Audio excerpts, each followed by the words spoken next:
Good morning, everyone. Welcome to the 21-day Money Mindset Reset Challenge. And I'm welcoming everyone today. Today is the final day. We've held ourselves together for 21 days and we've had two bonus live sessions, and this is the third one. My name is Patience Carew, the founder of the Enlightened Money Coaching, and I help bring consciousness to money patterns, behaviors, so that you can move towards better money decisions and live purposefully and prosperously.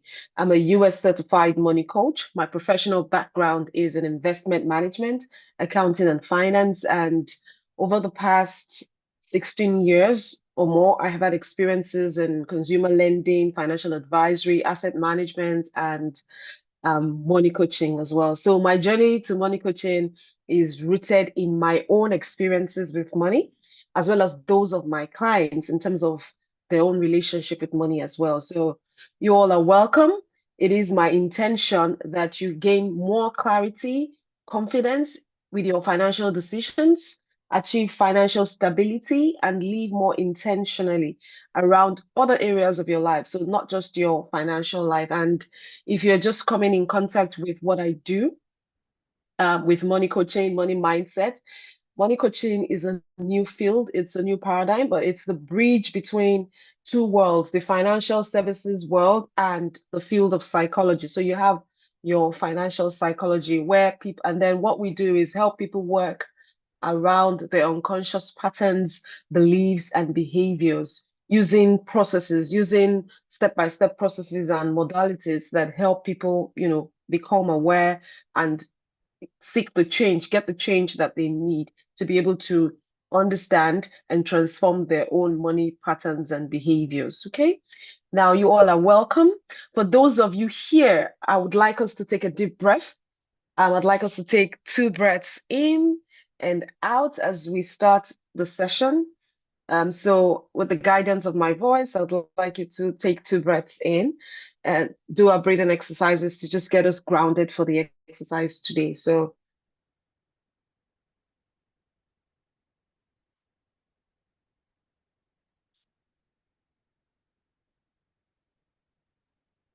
I want you to start by honoring yourself for the last 21 days that you have showed up, even for the month as well as the year begins to wrap up.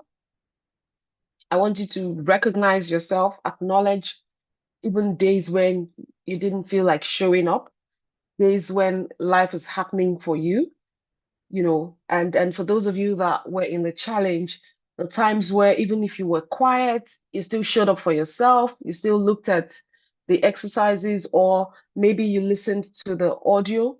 That's courage, that's commitment to yourself. So today is not that we're closing our relationship or we're cutting ourselves off the challenge, but rather what we're doing is coming to terms with what we have become aware of and trying to step into a higher version of ourselves. So before we move along, I hope you have your reflections. Thank you for joining. Can you mute yourself? Oh yeah, thank you very much. Yeah, so before we start, I'd like you to take a moment to look back. And if you can put in the chat for me, where were you on day one? What did it look like for you at the start of the challenge? I want to see it in the chat, so I have my second device here. So I'm going to be following the chat. If you have questions, reflections, observations, whatever it is that you want to share, please put it in the chat for me. Okay, or otherwise unmute yourself. You get the chance to speak live now. So if there were observations, questions, reservations that you, or feedback, or even testimonials that you want to share, please go ahead. So what was it like for you? Where were you on day one? Um, where were you on day one of this challenge, and who are you now? Were there any aha moments? What was it like? I know that for some of the topics that was covered in the challenge, there might have been some people may have experienced overwhelm. Some of you may have experienced some sort of or some level of anxiety or maybe there was a bit of shame around certain patterns that I may have mentioned, or maybe there was just trust issues. But just look at it now and look at yourself now. See if you might have understood something. I want to see in the chat, where were you on day one and where are you now? It could be your vision, it could be your energy, your emotions. It could be maybe you now recognize or you now understand beliefs even better.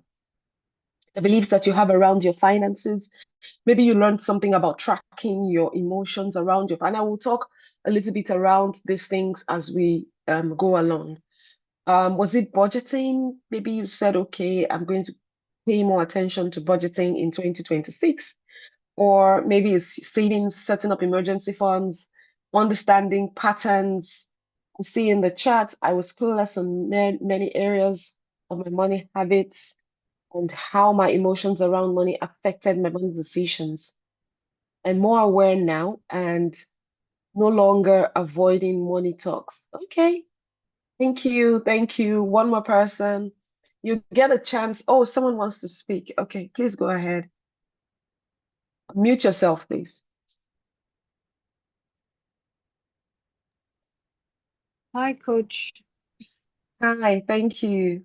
Yeah, this is Chosen speaking. So for me, when I started it, the the program, the challenge, I just kept an open mind because I've always felt I'm not bad with money. Do you understand? Yeah, but I have found where the areas that's going through the challenge, I have found the areas where there's a bit of anxiety. Do you understand? And then going through the workbook has helped me understand why there is some anxiety and allowed me to know that I'm going to have to pay attention when it comes to this because those when they say you're already safe now, those things that made you anxious before with money, they're not existing right now. So it is okay to release certain things. Yeah, so that's one of the things I have come to see and understand in the challenge.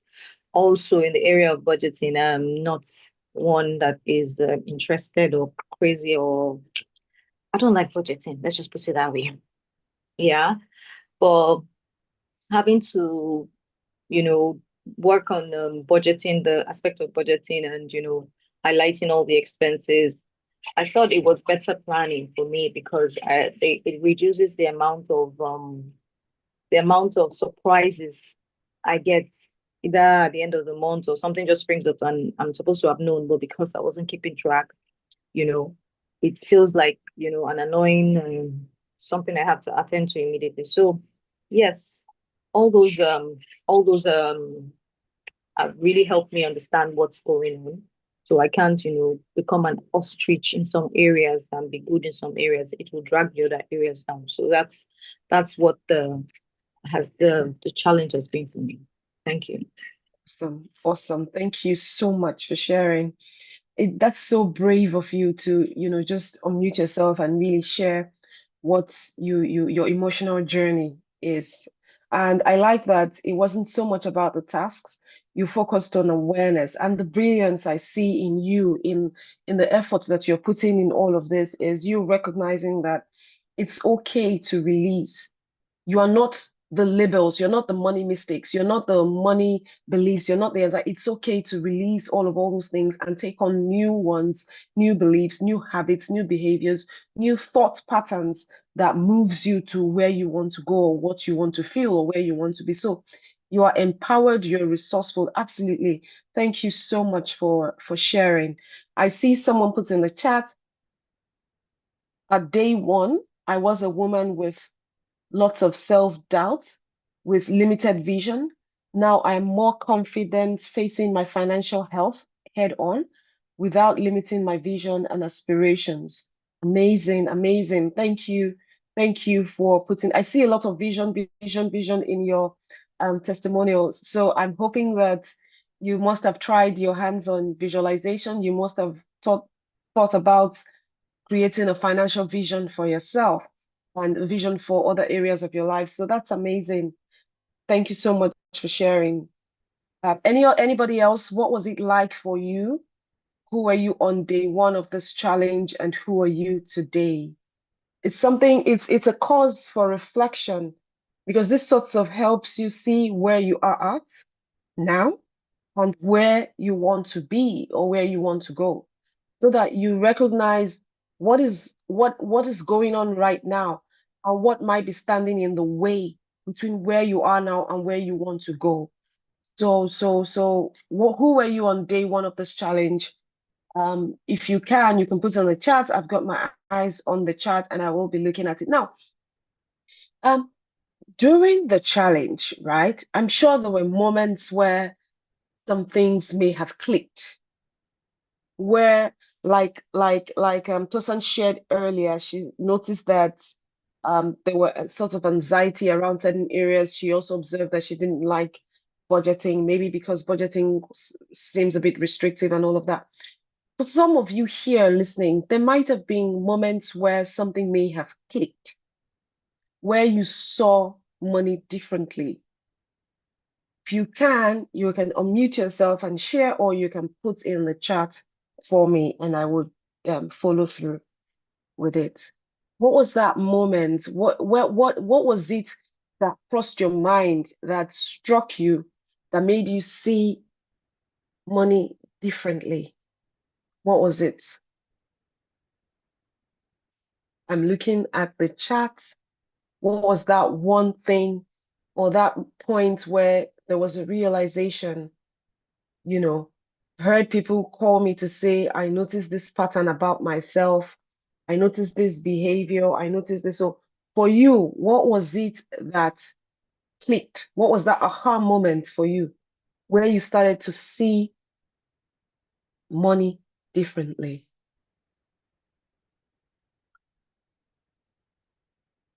Or was it an emotion? Like the first speaker who said anxiety. Anxiety is an emotion, right? So what was it? Was it shame? Was it guilt? Was it overwhelm? And if it's okay, you can also add how it is showing up in your daily life right now for you. Anyone cares to think through and share? This is a reflection exercise, but we'll go into the session proper. But it's important that we begin with a reflection exercise that helps us see how we have utilized the resources that I shared around the Money Mindset Reset Challenge, and how it has helped you or what you have noticed. Even noticing is a step. As you can see, I was taking down notes of what the first speaker said, and where she said it's okay to release certain things. That is you noticing how much baggage you're having or you're carrying around the meaning that you give to your financial situations. And as we listen on, I will share on how our money mindset impacts everything that we do. Okay, so anyone cares to share? And while you feel free to drop in a question, raise your virtual hand, or go into the chat as I speak on now. The entire challenge, every day, the focus on every day was carefully curated. I thought about how I could connect your mindset to even the practical areas of our personal finance management, so as to open your eyes to see that your mindset, your psychology around money, which is your personal beliefs, your thoughts, your feelings, your habits, your experiences, your values, your cultural background, how they impact everything, every facet of your financial life. So you then see that the way that you manage money practically is impacted by everything. So it will, I think it will provide relief for some of you so that you know that, okay, whatever challenges, whatever successes, whatever energy you are experiencing around your personal finance journey is connected to every other area of your life. So as you're making changes in your personal life, as you're making changes in your profession, or maybe your businesses, you're trying to say, okay, this is what didn't work last year, or this is what is working. I'll just need to tweak it a little bit. Or maybe in your relationship, maybe you want to improve on your communication, improve on your energy, or you want to take some assessments, personality assessment tests, whatever, to see how you can show up better, connect, have better social interactions or networking, energy around people. All those adjustments and tweaks that you're making around other areas of your life also positively or negatively impacts your financial life. I see in the chat that someone said pause purchase, the 24-hour pause. Yeah, the 24-hour pause was it for me. Never crossed my mind to halt and think through before making a purchase. I always felt if I didn't buy it now, I might lose it. I started noticing the abundance of the things I needed everywhere. I didn't need to make that purchase immediately because there were always alternatives. So I personally recognize my restraining capacity and energy, and it brings me so much joy. Absolutely. Well done. That is huge awareness, huge growth, huge success for you because once you can hold yourself back a little bit, once you can restrain yourself, trust me, it would also spill over positively to your investment life as well, to when you start making investment decisions, to the investment phase of your financial journey. So let me talk very quickly across the various days and how your mindset impacts it. Okay. Thank you so much if you're just joining. Right. So we started with mindsets. We started with your money story. If you remember on week one, thank you for joining. If you remember week one, we started with your money mindsets, your money story, and then we moved on to your emotional spending and all of that, and then moved on to your values, moved on to money as a self-care, trust issues, and all of that. Right now, this is just taking you back memory lane. But what I'm going to be doing today is connecting your psychology around money across the various challenge, across the various days, the various tasks that we had each day, and it is my hope that if there were things that, or hang-ups or hangovers from those days that were yet to be resolved or addressed for you, you'll bring them to light and then we can talk through them. Just so that we can keep this session engaging, let's have this back and forth conversations around things that matter. Today is our money self-care. Today is not this thing. So let's come out in full force, okay? It is your ability to engage, to bring your reflections, to bring your comments, your questions, your conversations forward that enriches the session. Okay, even though I'm here to also guide and speak, and it helps when we're sharing real life experiences. That way we can expand with a depth of knowledge. Okay. Now, so we started with our money mindset, and I shared that your mindset. I hope I'm still live. I shared that. Am I still live here? Right? I'm here, right? Just Yeah, so we I know can. that I'm okay. Okay, right. Because I see that one of my devices just went off, so I just want to be sure I'm here. Okay. All right. So yeah, so we started with mindset, and I said that mindset is not just it's not just what you think about money, it's your emotions, it's your psychology. And that's what shapes how you feel, how you behave, how you respond to everything that involves money. So see it as the invisible force that runs your financial life in the background. And so it's what makes up your financial, your money mindset is the beliefs that you have. And that beliefs is the beliefs that you have around every area of your life. You don't know it, but it's true. Somehow we've been conditioned to isolate our financial life from other areas of our lives. So we don't, when it's time to talk about money, we put it to one side. It's okay for us to talk about what we like, our family, our friends, our relationships, even sex. It's okay to talk about all those sorts of things. But when it comes to money, there's a lot of hush hush. There's a lot of please, I don't like the energy it brings. I don't want to, so we sort of um stay back from wanting to project ourselves confidently, from wanting to show up. And it's your mindset, and that mindset is shows what's possible for you. The mindset reveals the beliefs that you have about money.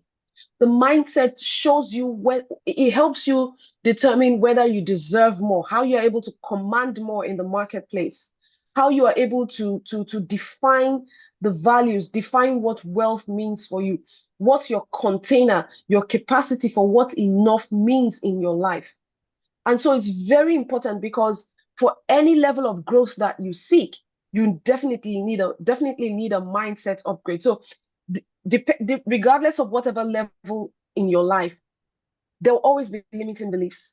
There'll always be self-doubts. There'll always be some certain level of imposter syndrome. I've been to seminars where I have heard and seen women that I admire, speakers, powerful global industry leaders, and they still mention imposter syndrome. So it will always be there. And so you always have to raise your energy, raise your vibration higher every time. And that means that you always have to shift your mindset a notch higher for every level of growth, every level of expansion, every level of increase that you seek or that you desire. And if your mindset, if you don't work on it, if it's still rooted in that tightness, in that scarcity, in that if it's still that small-mindedness, it would shrink you. You would avoid opportunities. When it comes to you projecting yourself, when it comes to you naming your price, you will always underprice yourself because you will doubt yourself. There will always be that internal self-doubt.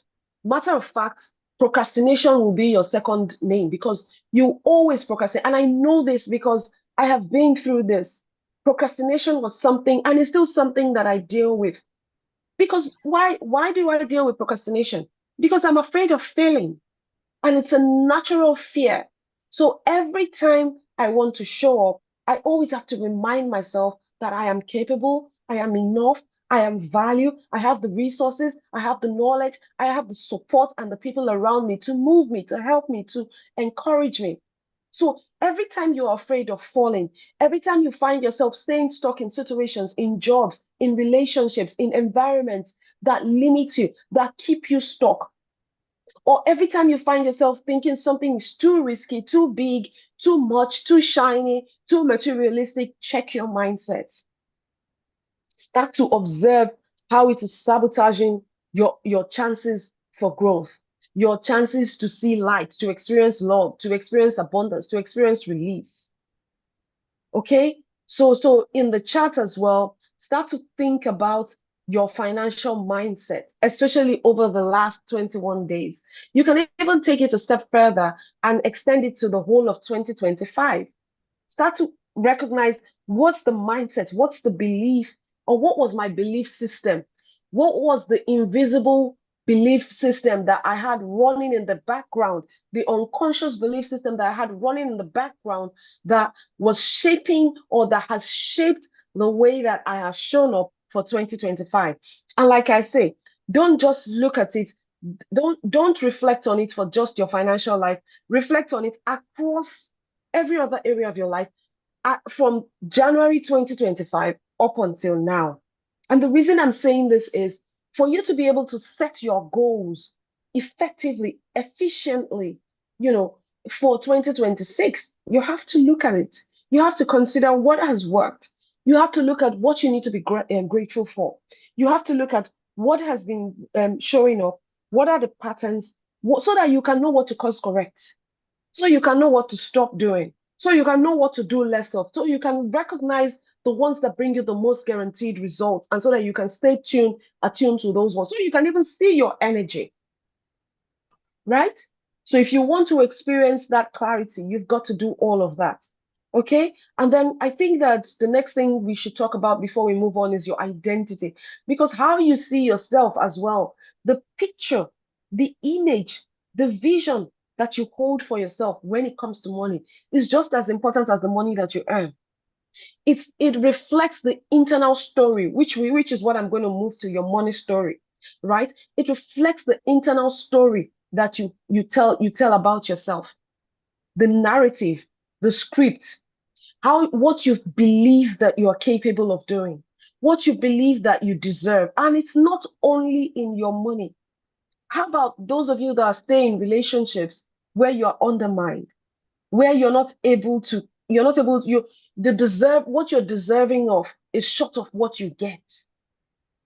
The kind of earner, the kind of earning income that you receive, the decisions you make around your savings, how you go ahead with emergency funds, how you take on investing, how financially responsible you see yourself, how much wealth you believe that you can have is a function of the narrative, is a function of the story, is a function of the identity that you hold for yourself.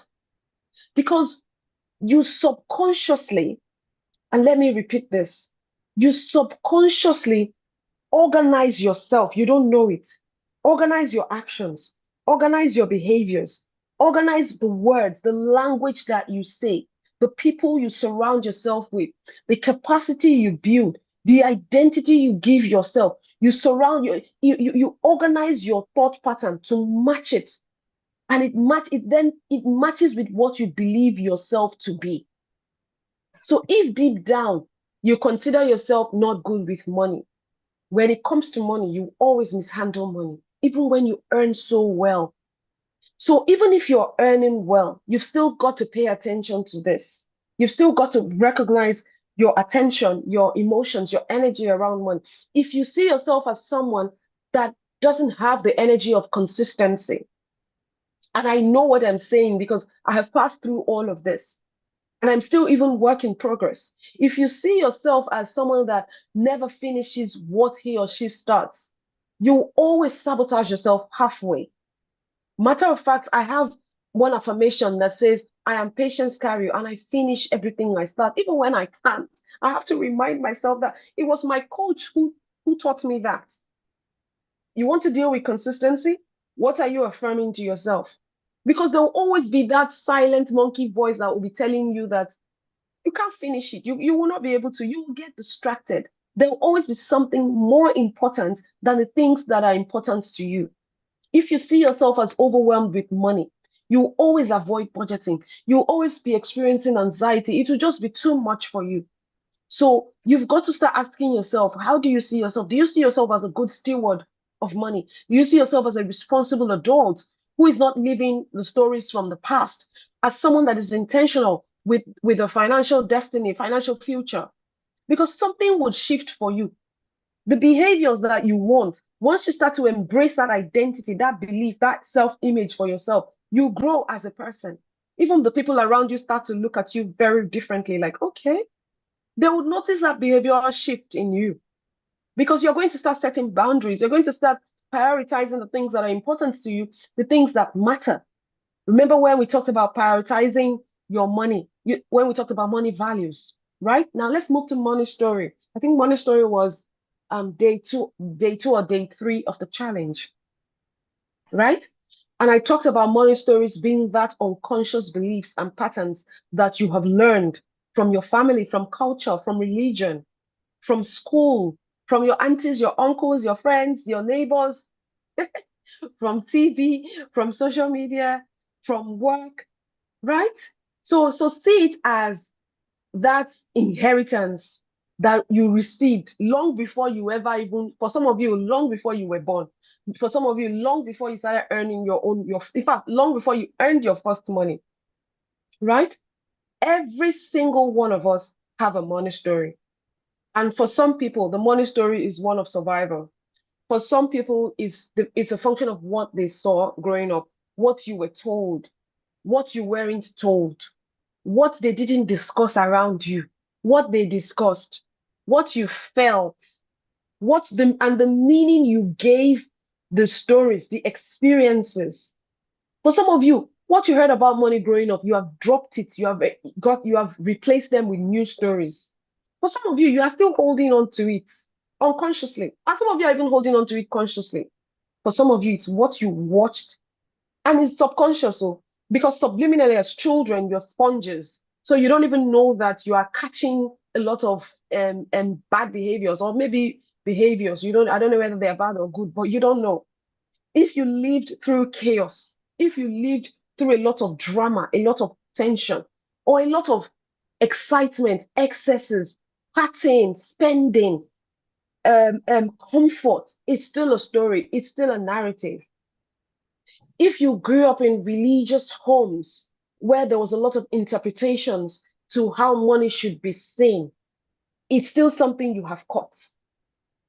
All the experiences that you have today, it's what shapes the sense, the meaning that you give safety.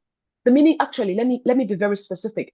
What financial safety means for you, what financial security means for you is a function of the experiences that you have. In fact, what's your concept of enough? When I say enough, the container, the drum of enoughness in your life, the definition you give to contentment in your life is shaped by the stories, by the narratives that you. So whether you realize it or not, whether you accept it or not, every one of you, and that includes me, we have money stories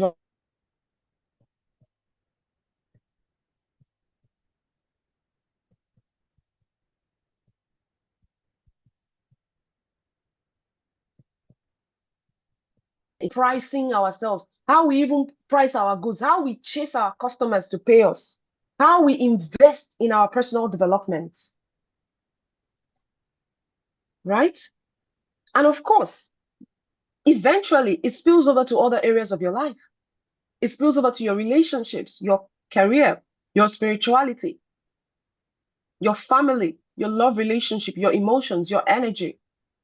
So you've got to start to see how the experiences that you've had, and that's the essence of the reset, is for you to then take a moment to go back and say, okay, did I grow up in a home where money was caused a lot of arguments?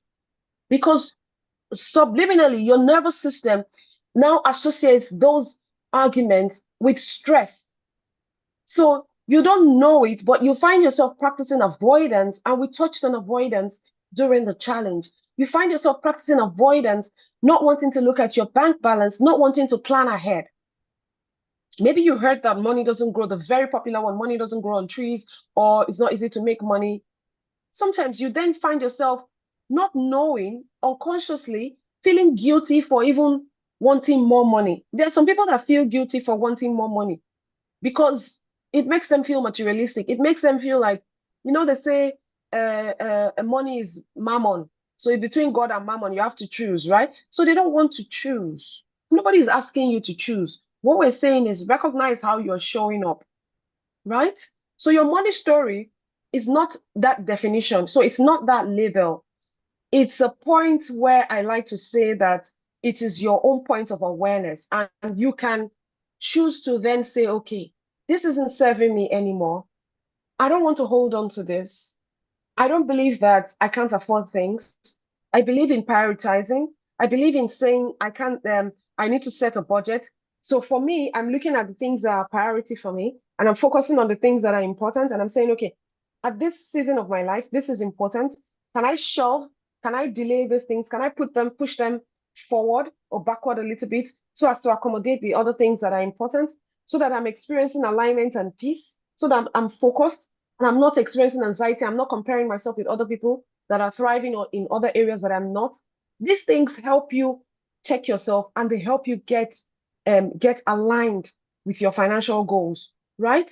So during the 21 days, if you paid attention to the audio, the worksheets or the exercises, it means that some patterns may have come to light for some of you.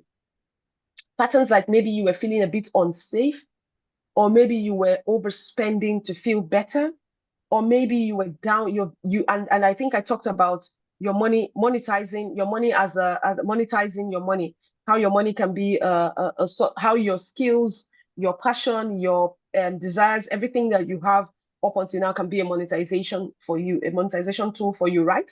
So whether you have been shrinking your ambition, shrinking the good part of you, whether you've even been avoiding money conversations with your partners, with your business partners, your spouse, your in your relationship, or whether you've been afraid of investing due to psychological factors. Maybe you don't have enough knowledge, or maybe you haven't just worked that muscle. Maybe you just don't trust yourself, or maybe you've just been attracting relationships, partners that depend on you financially, or situations that drain you financially.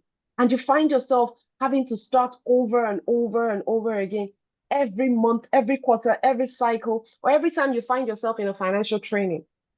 Whatever the story is, whatever the pattern is, whatever the situation is, that's not your destiny. You're choosing a new one. And that's the reason you're here. So it means that and I also believe that you'll be saying to yourself right now, with what you know, where I come from does not, will not determine where I'm going. My patterns no longer sabotages my potentials. I am choosing a story. I am choosing a narrative. I am choosing possibilities. I am choosing confidence. I'm choosing the things that move me, that help me, that supports me.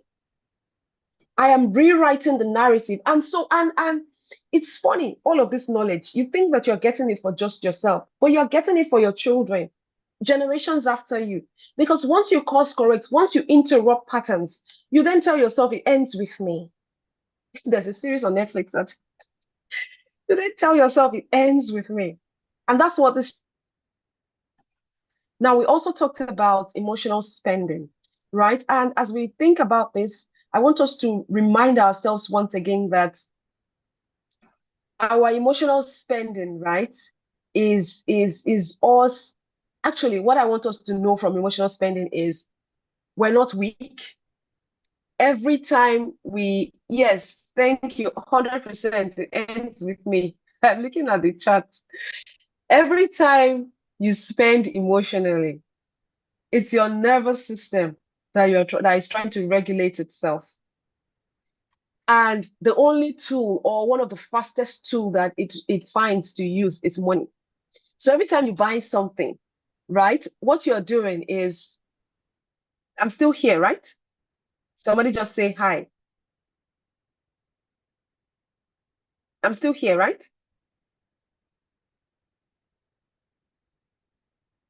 Okay. I believe I'm still here. Okay. Am I still here? Yes. Okay. Thank you. Thank you. I just wanted to be sure that I was still here. I wasn't sure. Okay. Thank you. Thank you. All right. Because when I ask, right, it means I'm seeing notifications. So I just want to know that I'm not talking to myself and the internet is taking me off. Right.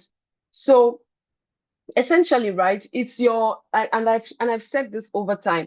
It's your nervous system, it's your brain releasing a dose of dopamine for you. And that dose of dopamine is your feel-good chemical. So what happens is when life feels overwhelming, when your bills seems too much, when your relationships, or when the economy, and we know what's going on right now, everything feels a bit stressful, feels a bit uncertain. Your mind tells you, just buy something, eat something, you'll feel better. And of course, you'll feel better, but it's always just for a moment, right?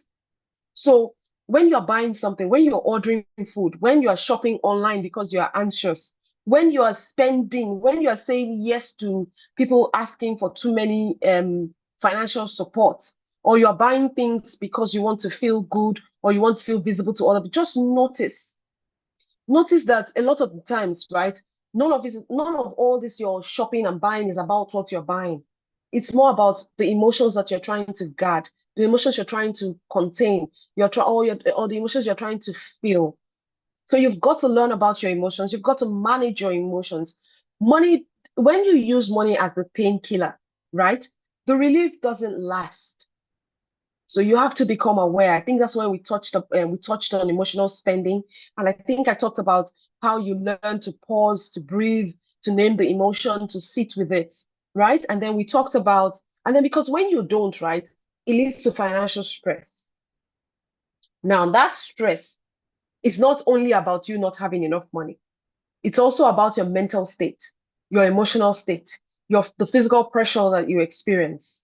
And financial stress is not only in your financials, in your financial life. You experience it, your mind feels it, your emotion feels it, your relationship experiences it.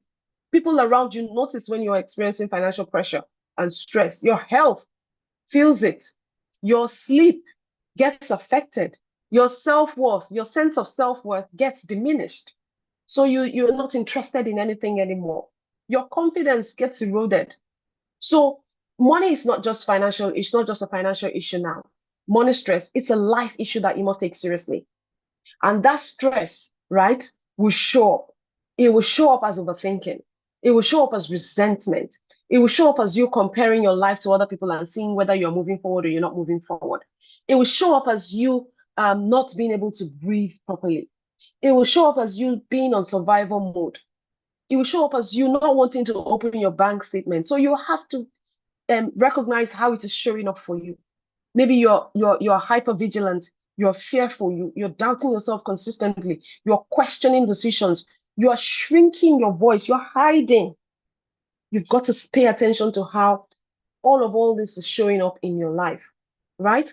And then that leads us to values, what you truly prioritize.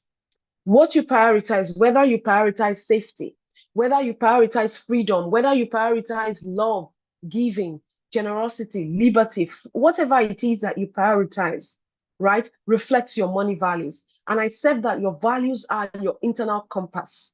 So the question is, are your money values, the values that you hold, are they conscious or unconscious? I want to see in the chat if your money values are conscious to you or unconscious, or did you just create them? Are they empowered or are they fear-based? Your money values. Put in the chat for me your money values. Where do they come from?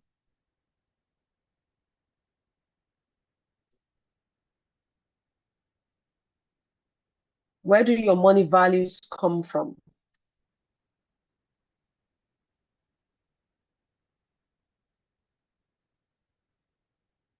Our beliefs, okay? Okay.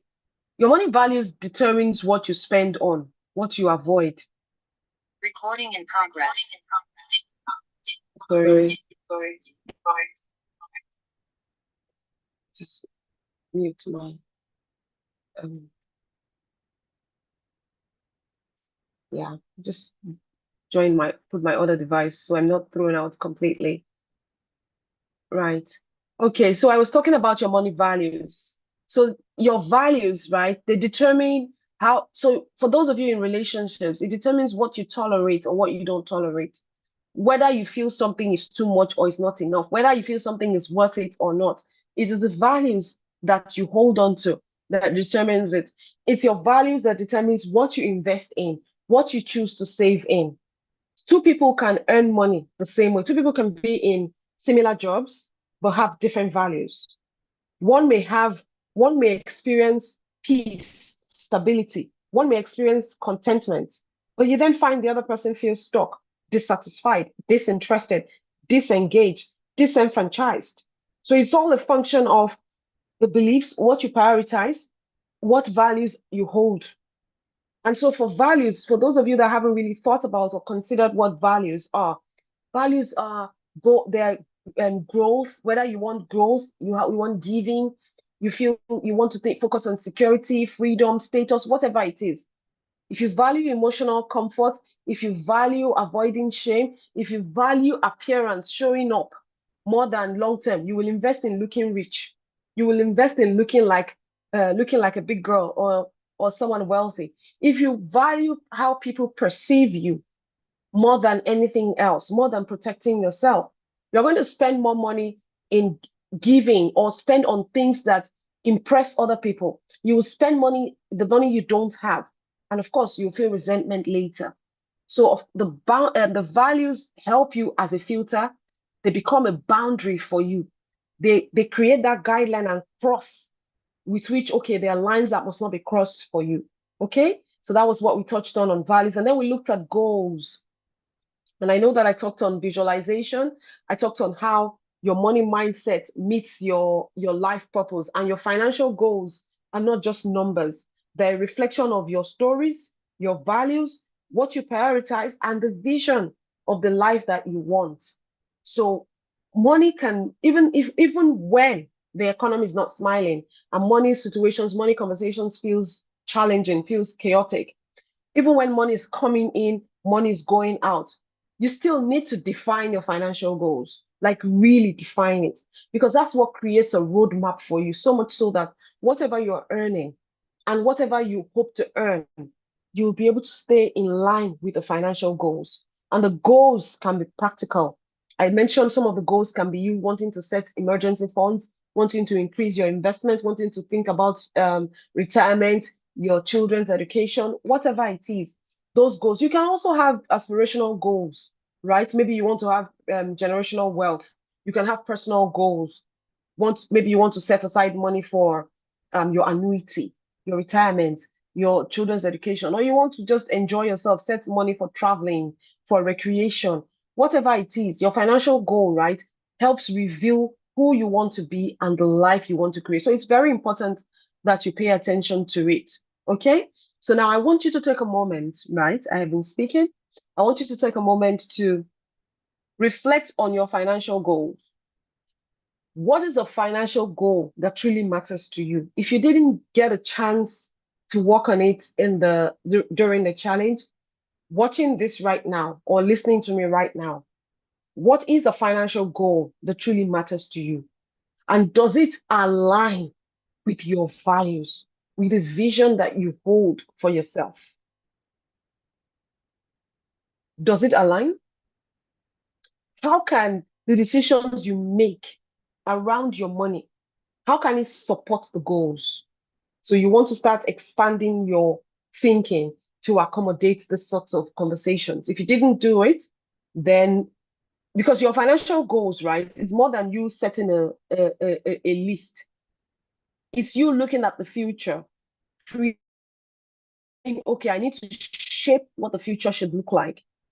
It's the bridge between your mindset and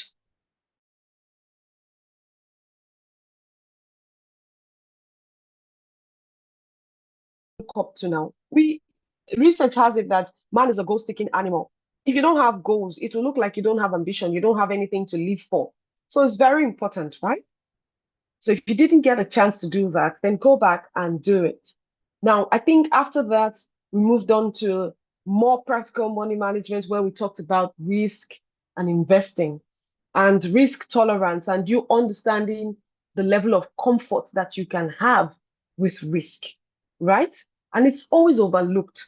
But it's important that you recognize your risk tolerance, the level of risk that you want to take, because that will determine the type of investment, the category of investment that you should be looking at.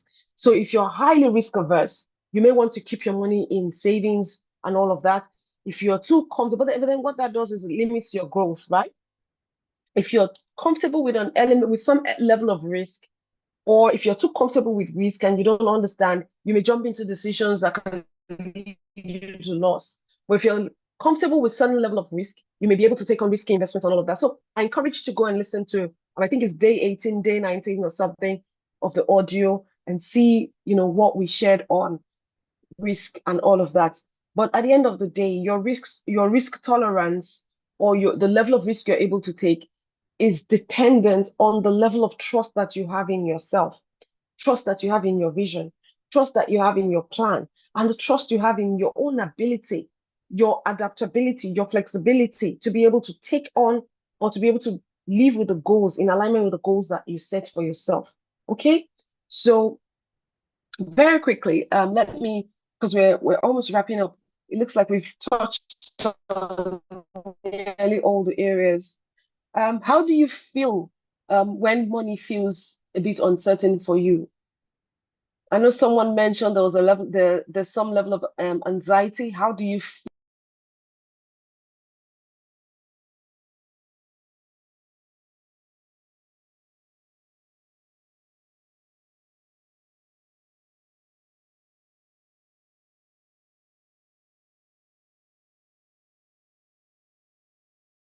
Okay. Okay. Okay. So I think I'm back on. So I was asking, how do you feel when money feels uncertain for you? Or more like, what patterns have you noticed in your past financial decisions that may have been driven by emotions that you were not aware of? How do you feel? And this will help you start to assess your risk tolerance, the level of risk that you have, or that your own level of risk is personal to you. So what I consider to be risk for me will not be the same as what you consider to be risk.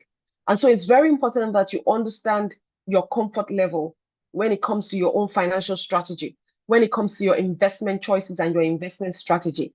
It has to align with your own story, your identity, your mindset, and the goals that you want. Remember, we talked about all the different types of goals. So each of the goals determines the sort of investments that you take. And there's so many investments that short term, the midterm, and their long-term investments. And understanding each of all these investment profiles can help you okay? So what is your current risk comfort? How many of you took a moment to reflect on your risk? Did the network throw people out or what? How many of you took a moment to reflect on your risk? What is your risk comfort? How many of you took a moment to reflect on your risk?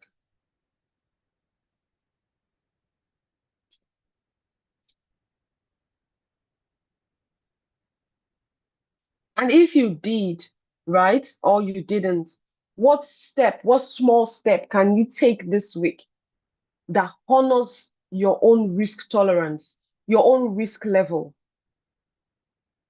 What small steps can you take? Because when you start that small step, you create momentum to be able to challenge yourself to expand. If you don't take a step forward, would you be able to move forward? Okay? And so that's where resilience comes in for you. Resilience is not just about you having savings or having emergency funds. It's about you knowing how to respond to life when life is lifing emotionally. It's about you knowing how to respond to when the market isn't playing to your own favor. It's about you knowing how to manage yourself mentally, strategically, when the unexpected happens, when the unpredictable happens. Because there are times our income will fluctuate. There are times our businesses will not do do as we want. There are times when the economy will not be economying itself right. There are times when, like, we know what's going on in the news right now, and we know how it's creating a lot of uncertainty, even in the global space for us. We know the narrative and how it is impacting us and how it's affecting us right now, right? So, so very important, right? Very important that you start to recognize. And there's a book I love so much. Every time I want to build my resilience, or I want to remember that, or remember how resourceful I am, I think I go back to the book by Ryan Holiday, and it's titled "The Obstacle is the Way." It talks about the obstacle and how that obstacle is the direction, is the guidance, is the North Pole. It tells you, it talks about flexibility, adaptability, right? So very, very critical. Financial resilience is not something you inherit. You don't have to inherit it. Some people are born like that. Maybe they grew up in environments where life has shaped them. But you can build it, you can work it. And it's a muscle that you need in this financial journey. With the uncertainty that we're in right now, with the way the market is going, let me spotlight myself. Yeah. With the way the market is going, very important. We need to know that when we're planning, when we're setting our budgets, when we're having deciding what our savings are, when we're mapping out our financial priorities, when we're looking at our mindset, resilience is there. And we're building resilience from our mindset, from trusting ourselves, from releasing fear, from, oh, okay. Oh, it's recording. It's recording. I see your message. I think it's still recording. It's still recording, and I believe it's still streaming on YouTube as well. Thank you. Yeah. And building resilience also comes from experience. Like I said, a lot of people have been through a lot of life experiences, a lot of challenges from the past, that has now shaped who they are, has defined their outlook, their perception, their attitude to life and to things and perception and perspective to how life is, right? So you've got to also know yours. And resilience can help you transform a lot of things. It can reduce stress because then the meaning you give to things, you change them, you reframe them, and it helps you build confidence and it helps you grow. So you're no longer that person that operates from a place of reaction, but you now operate from a place of thinking, from a place of intention, from a place of empowerment, from a place of resilience, isn't it? So the question I want to ask you is, how have your past challenges or setbacks or your past financial experiences, how has it shaped the decisions that you are making right now? These questions I'm asking will help you, right, as you start to think about your financial journey going forward. The habits, the mindsets, the systems, everything you need to put in place that will help you increase your resilience quotient. You've got to think about them.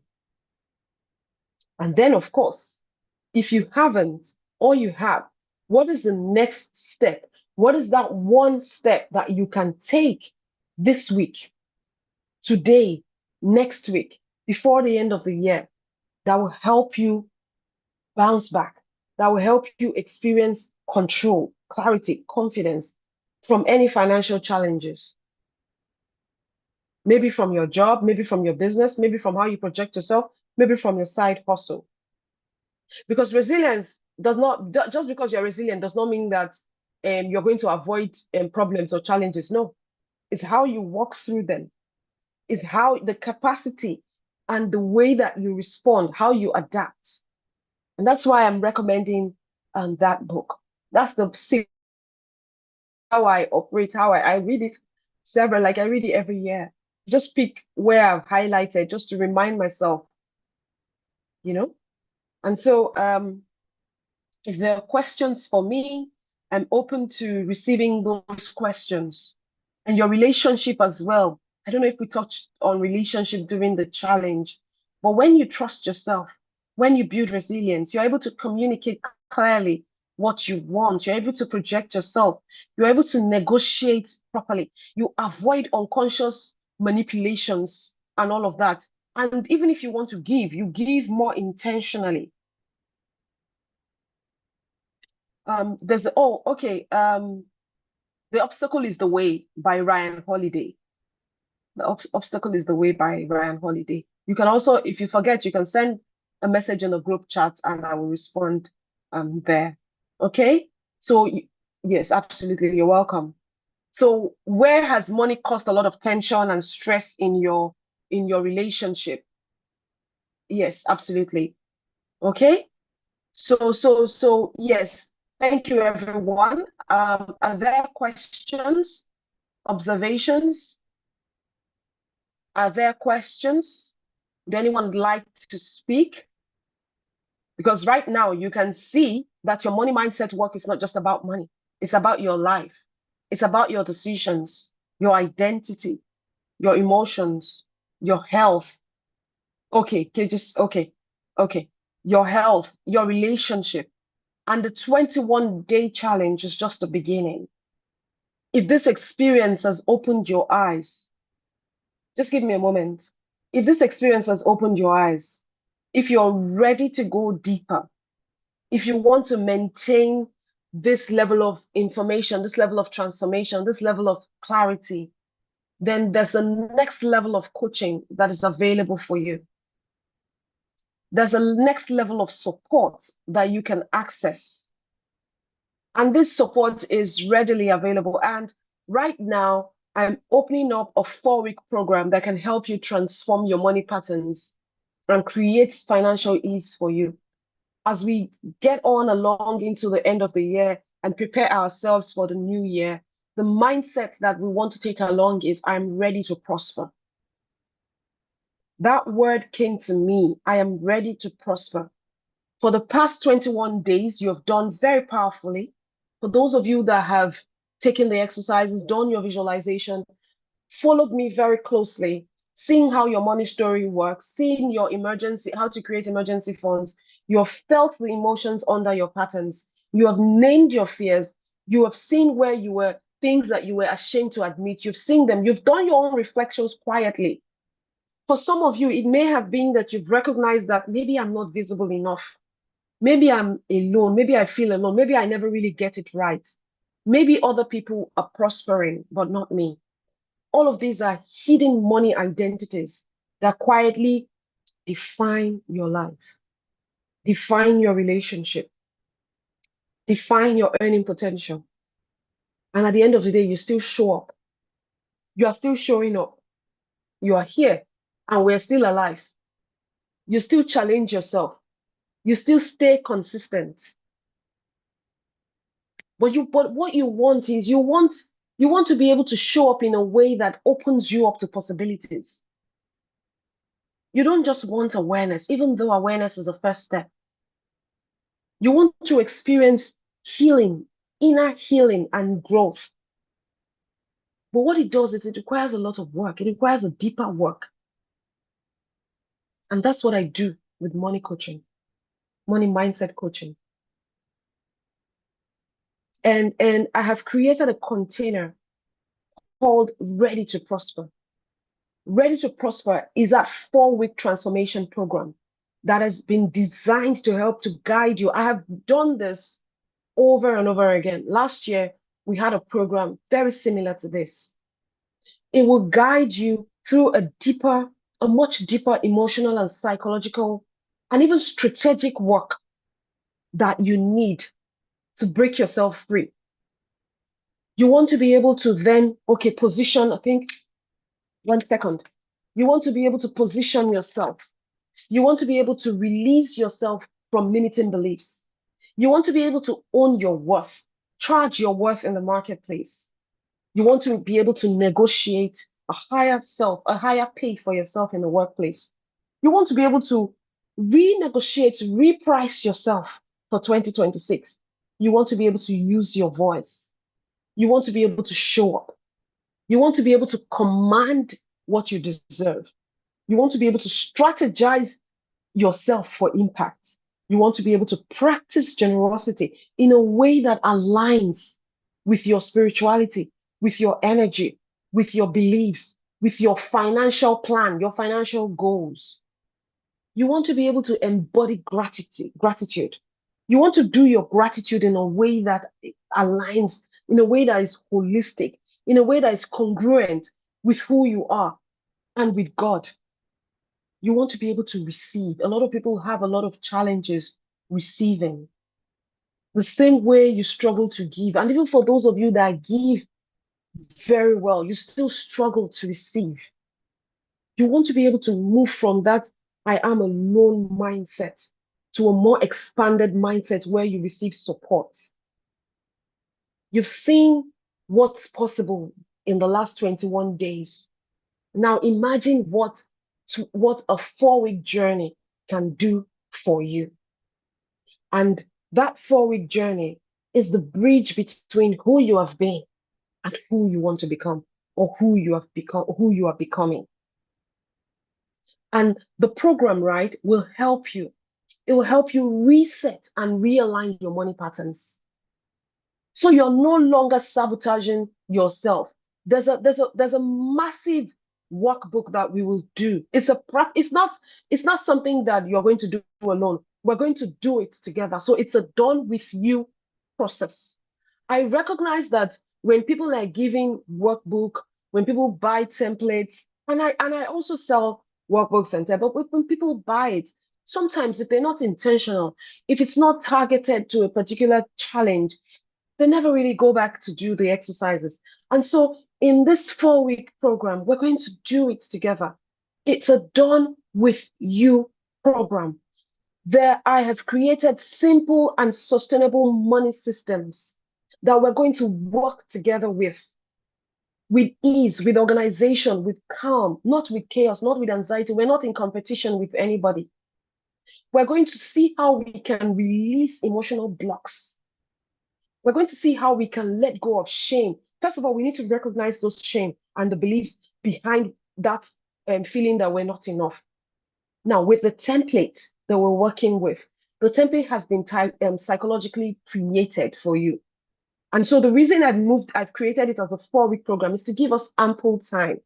And I know that now that we're talking about this, the holiday season is coming upon us. Where we stop will still be enough for us to prepare ourselves for next year. And I'm guaranteeing you clarity, control, and confidence. It's an emotional transformation. It's not just about numbers. Because you will then find yourself believing that you're worthy of more. Every time you think about that enough, I am not enough, or maybe this is not enough. I don't know many people enough. I don't have enough friends. I am alone. We're going to be reframing them. Now, I cannot tell you, and that's why affirmations don't work. Because if you take on my affirmation, if you haven't developed yourself, you're not going to, there's something inside of you that will not believe the affirmation. So you wouldn't say, you wouldn't be able to embody it. If someone asked the question in the second Zoom, live Zoom, the one we had last week on affirmation, and I talked a little bit about it. So we want to reframe those invisible barriers that are subliminally driving our lives, giving us manifestations that we don't want. We want to be worthy of more. We want money to feel easy, we want to connect with ourselves. We want success. We want to feel like we're successful. We want to feel ease and abundance. We want to look at ease. Now, you've done the hardest part. You are aware. You've seen what clarity can do for you. But this time around, the transformation I'm asking you to join me with will not happen alone. You need a guided framework. You need a coach. You need Coach P. Carew. You need a supportive coach that would handhold you. You need tools and you need a community. And most importantly, you need a safe space. I know a lot of the stories, a lot of the narratives I hear when I have coaching sessions with clients. So you want to have that safe space to be able to express and recognize the beliefs and the patterns that are holding you back so that you can reframe them. You want to do a self-inventory of your skills. So we touched on it, but we now want to expatiate on it. We want to do it properly so that we can see the ones we are going to monetize. Yes, and that's the hardest work. I said it in the audio session that it's the hardest work. I'm not sure you believe me. Wait till you have to do it. Come and see. Come and know what I know. Come and do what I have done and what I'm still doing. Come and help yourself think very differently about yourself. Come and help yourself respond differently to money. Come and start to feel calm, feel clear, feel confident to talk about money, to talk and not talk about money from an unresourceful state. Talk about money from an empowered state. Be able to say, oh, this is this, that is that. Release emotional weight and baggage. You heard the first speaker say, I realize that there are certain things I need to release. Build better money habits, healthier relationship with money, expand your capacity to receive opportunities. You want to be able to do all of that. So the reset is not enough. You now need to be ready to prosper. The 4-week program will start December 4th. If this interests you and you're on the live, please look in the comment section. I believe that my team has put the link there for you to join us. Otherwise, I'll also include it in the YouTube bio for those of you that will be catching the YouTube live session. And then the link would also be in the group. My name is Patience Carew. I'm a fellow chartered accountant, a financial fulfillment expert. I'm trained with cognitive behavioral therapy. I have also trained in neuro-linguistic programming. I was also qualified. I got qualified as a certified money coach in over 5 years ago, a US certified money coach. I've taken trainings on the trauma of money. I'm not sitting here blabbing. I'm sitting here from a depth of experience. recognizing my own money dynamics, my own childhood dynamics around money, what I have experienced, what I have learned from my many years as a consumer and retail lender, as a child raised by a chartered accountant as a father. And I'm inviting you to join me in this 4-week transformational program, Ready to Prosper. So if you're ready to prosper, the promise is all of all I have said. So I look forward to seeing you join me. I think there's someone in the chat that would like to speak. So can you speak? You can unmute yourself and share. Okay, thank you so much, Ma. Good afternoon, everyone. And it's such a great opportunity to have been a part of this 21 days Yes. money mindset reset. From the very first week, there was, in fact, my aha moment started from the very first week, and I'm really very grateful. I came to realize that money mindset does not only affect money per se, it affects every area of your life. Now, when we got to I really cannot remember the day, the exact day, when Coach P spoke about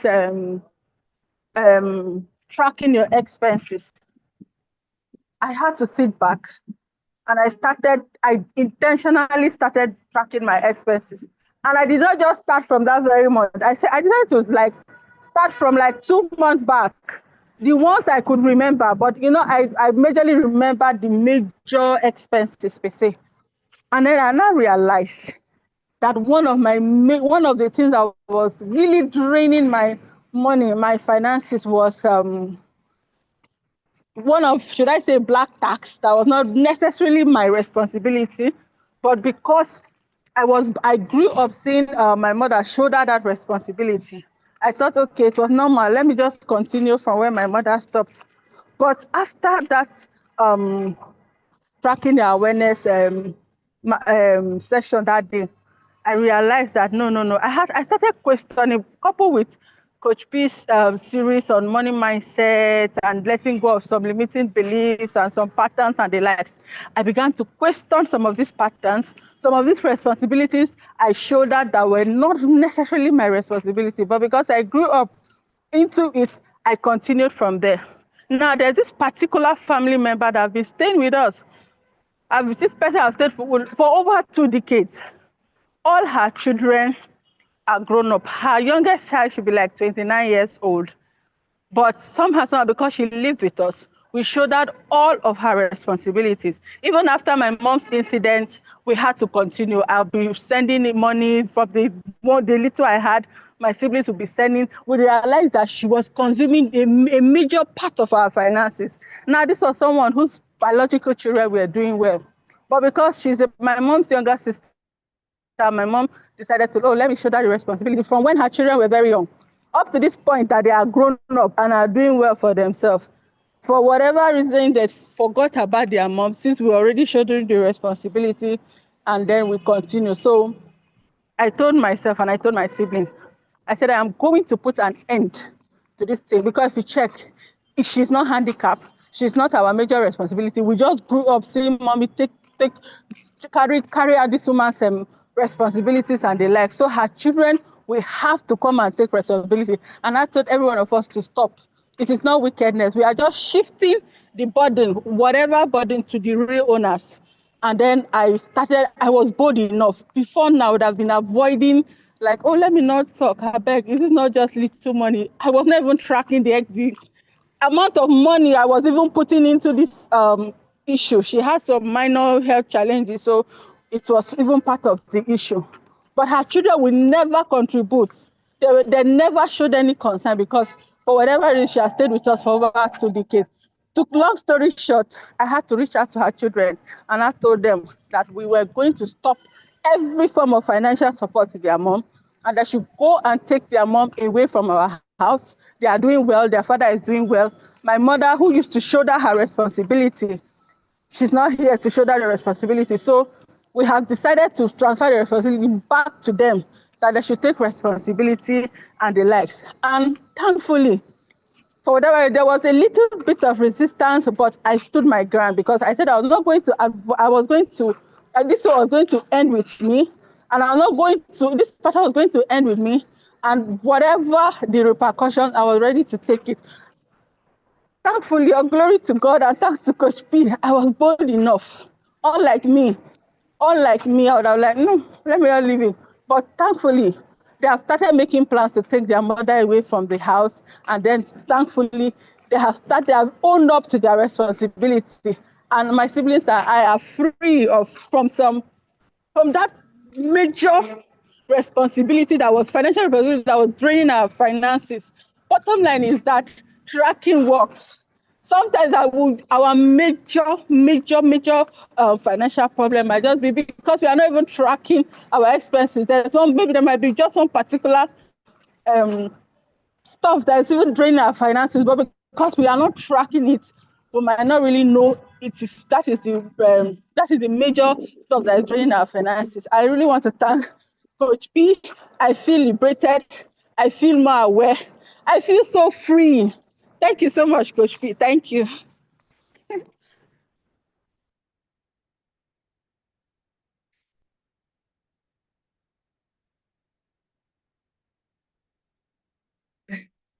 Thank you so much. I could feel the excitement in your voice as you were sharing. Am I still on? Yes. Am I still on? So I see a notice that someone put in the chat for me if I'm still on, just so I know if Yes, I'm you still are. here. You are Okay. still on. Thank you so much for sharing. I see, yeah, I see. Okay. I see the excitement in your voice. Absolutely. I'm happy for you. I'm happy that you're building your muscles, you're getting bolder. That's so much brilliant. So much brilliance for you. I wanted to just share some things I picked up from what you've said. I think that there's a bit you should whilst you're trying to assert yourself, work your muscles, black tax is a big reality for us. And I think it's not just Africa, but it's a big reality for all of us around this continent. So it's something that we must pay attention to. And whilst we're paying attention to it, whatever decisions that we make, we should try to be discerning, be mindful, because we humans are wired for connection. So at the end of the day, we still need our friends, our families, our cousins, and in any little way that we can provide support, we should be able to.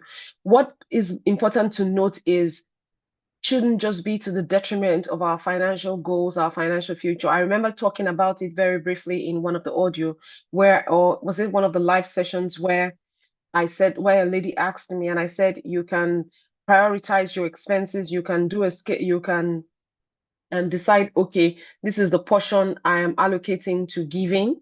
So are you giving 10% out? Which one are you giving to your religious institution? Which one are you giving to humanity? Like which one are you giving to help your friends and family? So you can create a portion of your income.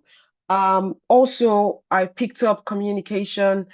I know that when we're trying to assert ourselves, when we're trying to shed old skin, and we're trying to, sometimes we can come across as being a little bit too much. So we want to pay attention to our tonality. We want to pay attention to our communication when we're setting boundaries, so as not to completely create a lot of conflict and tension and all of that. So there's so many things we want to embody. At the same time, there are so many things we also want to apply discernment and mindfulness around when we're trying to draw the line, as because the more knowledge we have, the more aware we become, and the more awareness we get, the more empowered we get. The more empowered we get, the more resourceful we get. And that resourcefulness, we then want it to manifest, and we want everybody to know, and then we get excited. So we have to pay attention to the fact that people still need support. People still need us to be humans, and we also want to be intentional with our giving. So you can have proper communications that says, I now have other financial priorities. There are things I want to do with my money, and so I may not be able to help. But however, this is what I can help with, or for this so and so time. So communication is what is important at the end of the day. Thank you so much for sharing. Before we close, anybody else wants to share before we bring this to a wrap? This 21 days has opened a lot for some people. I'm getting people send me private messages. Some people are correcting me.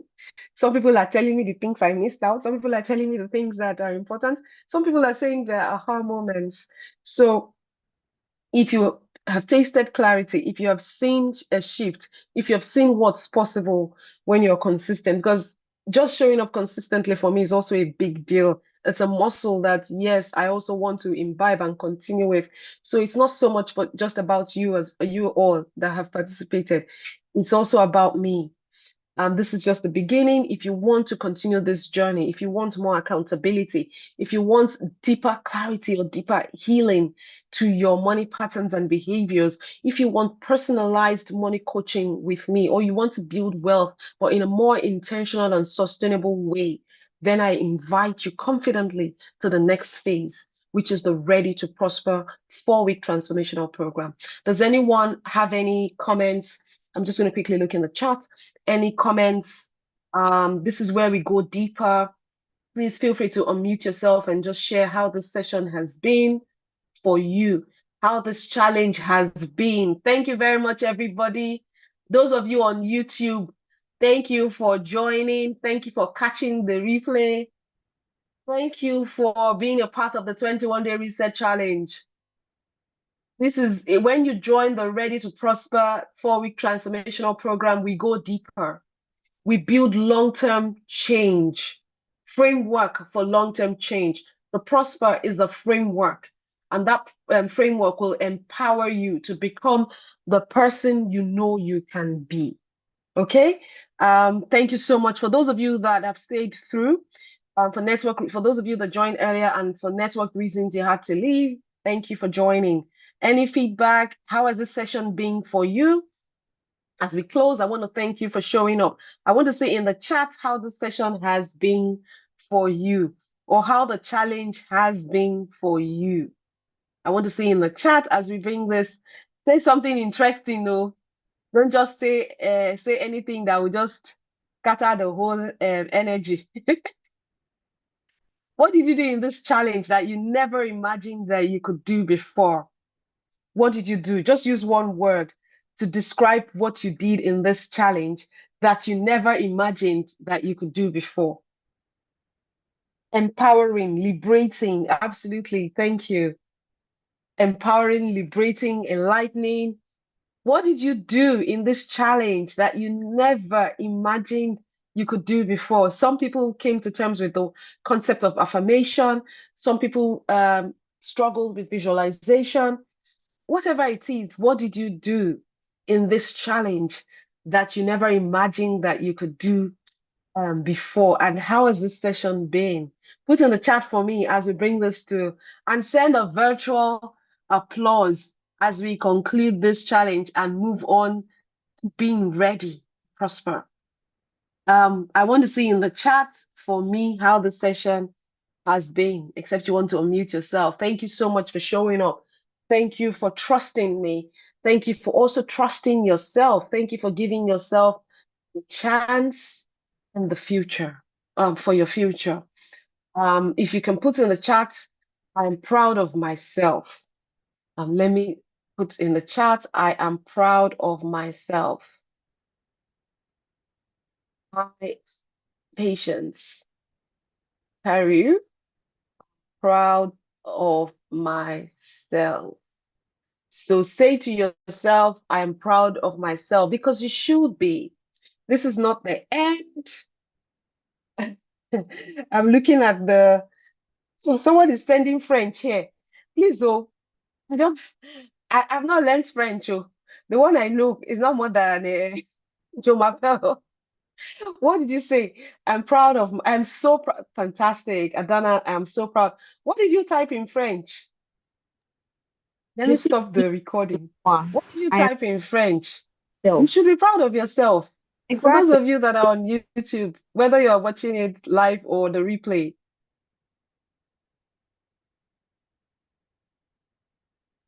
Sorry, my internet was unstable. Can you say that again?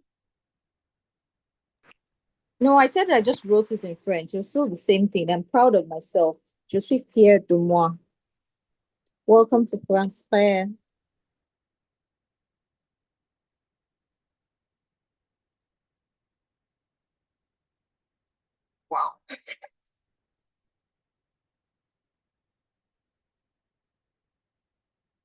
Okay. So I'm going to reach out to you so you can teach me in French so that I can add it to my prayer points. You should be proud of yourself. This is not the end. This is the beginning. So take a deep breath as you step out of this challenge. I want you to carry this truth with you. I am proud of myself. I am the foundation of my financial future, and I am more powerful than I think I am. You are more powerful than you think you are. You should be proud of yourself. Thank you very much, everyone. I see in the chat. And those of you that are listening, thank you so much. Thank you for being a part of this journey. And I look forward to working with you in the next chapter. Look out for my programs. If you want to work with me one-on-one privately, you can send a message or you can contact me on LinkedIn as at Patience Carew, one word on LinkedIn, on Instagram as at P Carew, which is PEECAREW, or send me an email at contact@patiencecarew.com. Contact@patiencecarew.com if you'd like us to work together. Thank you so much, everybody. I'm gonna stop the live recording on YouTube now.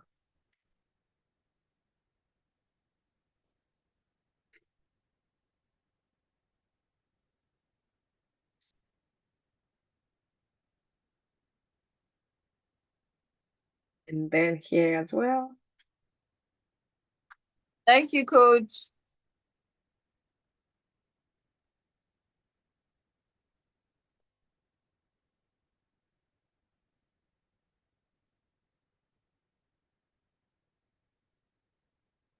Thank you, everybody. Thank you, thank you, thank you.